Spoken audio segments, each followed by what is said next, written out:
What's going on, guys? Welcome back to the Two-Wheeled Rider YouTube channel. My name is Mario Orsini, and in today's video, I am going to go over my favorite 10 roads to ride in the United States.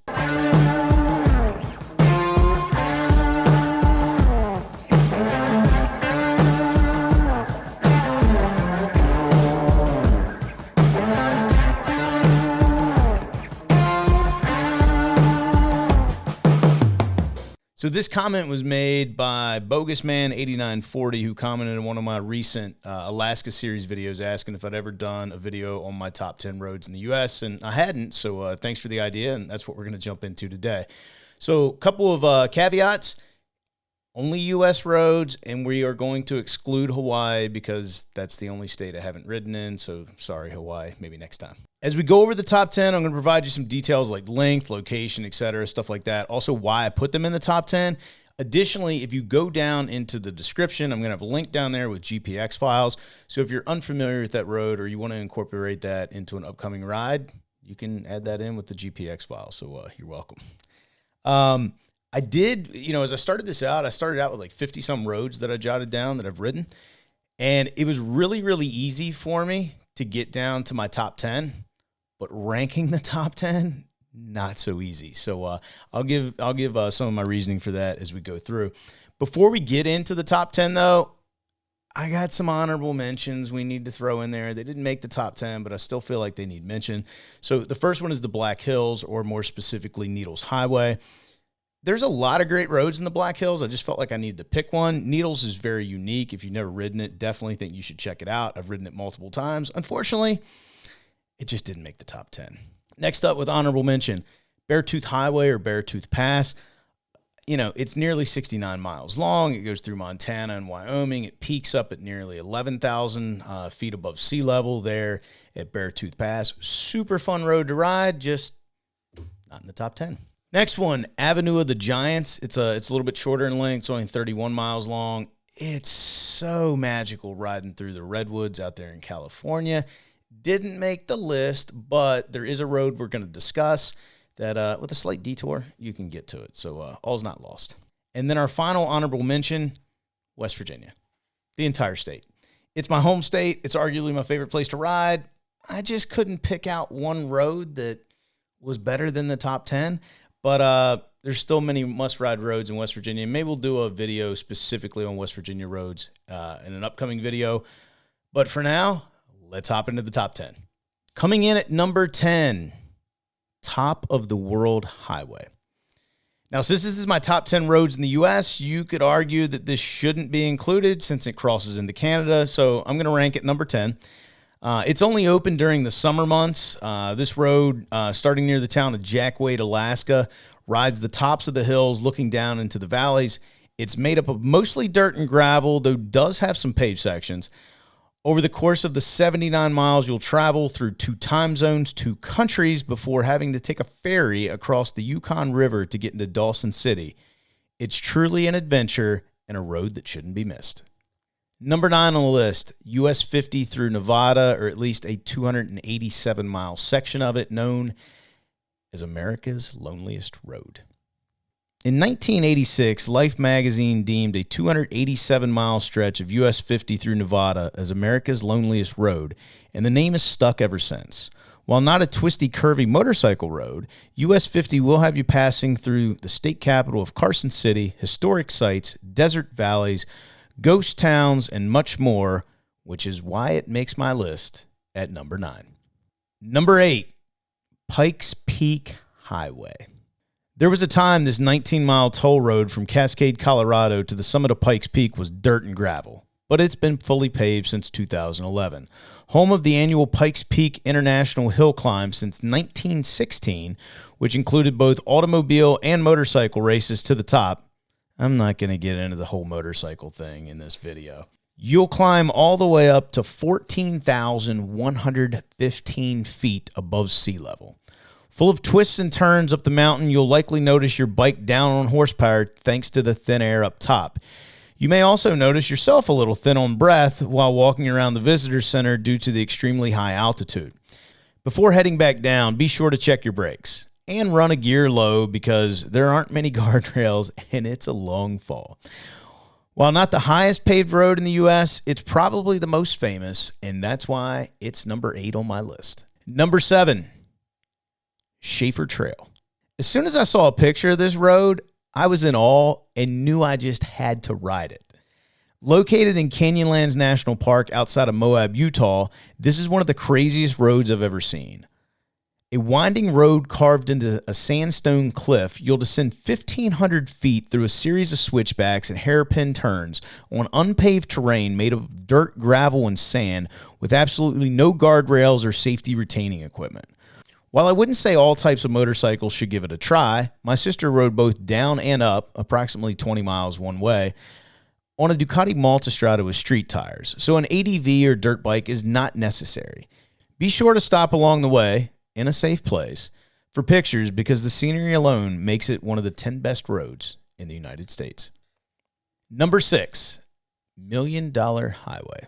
Also known as US 550, there's a 25-mile stretch of road from Silverton, Colorado to Ouray, Colorado, known as Million Dollar Highway. While the origin of the name is in debate, the beauty and fun you'll have on this road isn't. Climbing 3 mountain passes from 10,640 feet up to 11,018 feet, this road features tons of elevation change. This 2-lane road spends much of its time snaking along the Red Mountain Creek, which has lots of twists and turns. Take advantage of the scenic overlooks and pull off at Bear Creek Falls, but be sure to keep your eyes on the road because like other roads on this list, guardrails don't exist. Million Dollar Highway gives the state of Colorado its second road on my top 10. Number 5, Tail of the Dragon. Can you have a top 10 motorcycle roads list without the Dragon? No, you can't. US 129, better known as Tail of the Dragon, is only 11 miles in length, but features a staggering 318 curves. Not only a popular motorcycle road, but also popular sports car road. What makes it special is there are no driveways or junctions for the entire 11 miles. If you know where the photographers are sitting, be sure to get yourself some good lean angle to make yourself look as badass as possible while slaying the dragon. Yeah, I know. I've heard complaints about the Dragon. It's too busy. It's too commercialized. It's too dangerous with squids out there treating it like a racetrack. Some would even argue other surrounding roads like the Moonshiner 28, Devil's Triangle, Cherahalla Skyway are better, which, by the way, there's a ton of great roads in that area. But there's only one Dragon. And not only does it make the top 10, it's the only road east of the Mississippi on my top 10 list. Number 4.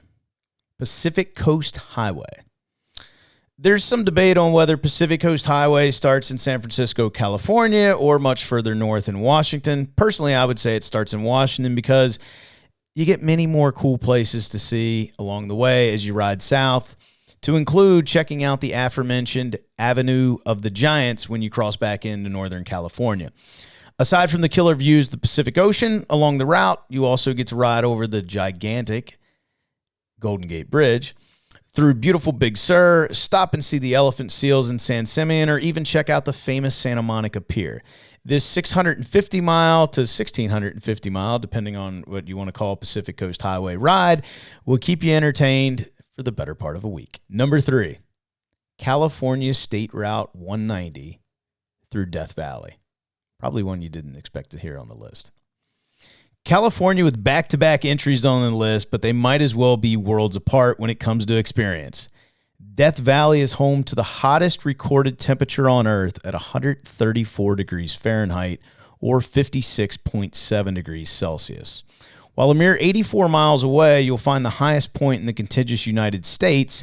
Here you will find the lowest, Badland Basin at 282 feet below sea level. In the summertime, it's as mean as it gets. I know. I rode through it once with the temps hitting 122 Fahrenheit. When you finally pop out in Nevada, you'll find yourself a little southwest of Area 51. But I just recommend heading east to Vegas. Number 2, going to the Sun Road. Now, if you want to ride it west to east, you better have a reservation before you arrive in Glacier National Park. Don't ask me how I know. You could also just show up on the east side, ride it east to west, and then back west to east. You didn't hear that from me. Going to the Sun Road is about as scenic as a mountain road you can get, crossing the Continental Divide and going through the 6,646-foot Logan Pass. This 50-mile stretch of road is registered as a National Historic Place, National Historic Landmark, and Historic Engineering Landmark. Waterfalls, steep cliffs, beautiful mountains, lakes that look like paintings, and views that can only be experienced and not described are what you have to look forward to when riding number 2 on my list, going to the Sun Road. All right, so before we get to number 1 on the list, just keep in mind, these are my favorite roads or my top roads to ride in the U.S., but down in the comments below, leave yours. Whether you want to leave 1 or 2 and give us your reasons why. 1, I'm looking forward to reading them. And 2, I'm assuming other viewers are going to look forward to checking those out too. And we'll add those to our list of places to ride if we haven't been there already. Number 1, the James W. Dalton Highway. Normally referred to as the Dalton Highway, this 414-mile stretch of road begins north of Fairbanks and ends in Deadhorse next to the Arctic Ocean. It's one of only 2 purpose-built roads in North America that crosses into the Arctic Circle. With only 3 towns, Coldfoot, population 34, Wiseman, population 12, and Deadhorse, permanent population 25, along the route, it's as remote as it gets. While some sections are paved, the overwhelming majority is dirt or mud, depending on weather, gravel, and construction. Be sure to stop in Coldfoot to get fueled up because once you leave there, you'll have 240 miles to cover until you make it to the next fueling station in Deadhorse. Because I like to ride my motorcycle for the sense of freedom, thrill, and adventure, there's only one road that does those 3 things like none other, and that's why the Dalton Highway is my number 1 favorite road to ride in the United States. So that's it. That's my top 10. Like I said earlier in the video, be sure to check out the description below for the GPX files if you want to check out some of those roads for yourself. So anyway, hope you guys enjoyed today's video. If you did, please give it a big thumbs up. If you're not a subscriber, considering that subscribe button, because if you like motorcycles, well, this is the place to be. Once again, share your favorite roads down in the comment section below. I'd love to see them. I'm sure others would as well. And if you guys have any other suggestions for videos like Bogus Man, what was it, 8940 did, let me know. I'll do my best to try to make it for you. And as always, I'll talk to you again soon.